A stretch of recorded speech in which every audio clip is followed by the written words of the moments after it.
Did you know the influenza virus or the flu vaccine changes each year? There are actually ways to predict the flu strains early before flu season starts. The influenza virus belongs to the Orthomyxoviridae family.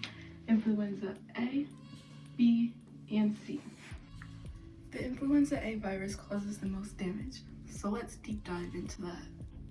Starting in the middle, there's 8 single-stranded RNA segments. And around that is a protein coat layer called a capsid. And around the capsid is a full coverage of a glycoprotein envelope. Surrounding the entire outside of this envelope are things called glycoprotein spikes. They come out just like this.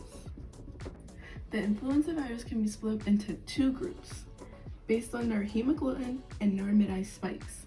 There are 9 N subtypes and there are 16 H subtypes. But only H1 to 3 and N1 to 2 can be spread through humans.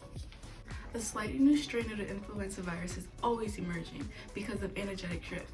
It takes roughly 6 to 9 months to manufacture enough new vaccines for public use once the new appearance of a strain happens.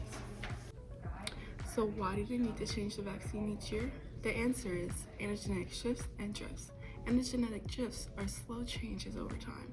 For example, how your hair may grow, your nails get longer, or you grow taller, or even grow a mustache. Despite those minute changes, you're still the same body or person.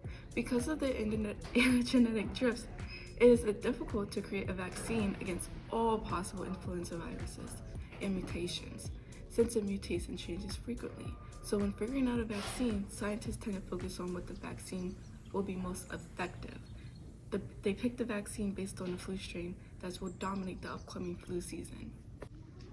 Researchers analyze existing data concerning the spread of viruses and their variants, both past and present, to formulate models that can predict future viral behavior, relying on machine learning algorithms for their predictions. By analyzing genetic data, in this case the influenza virus, their RNA strands and information can then be organized into a phylogenetic tree. It's a complex yet simply important system. People should know the explanation behind. I believe every person should have easily accessible and comprehensible information about the complex science concepts around them, especially when it involves their own health and choices.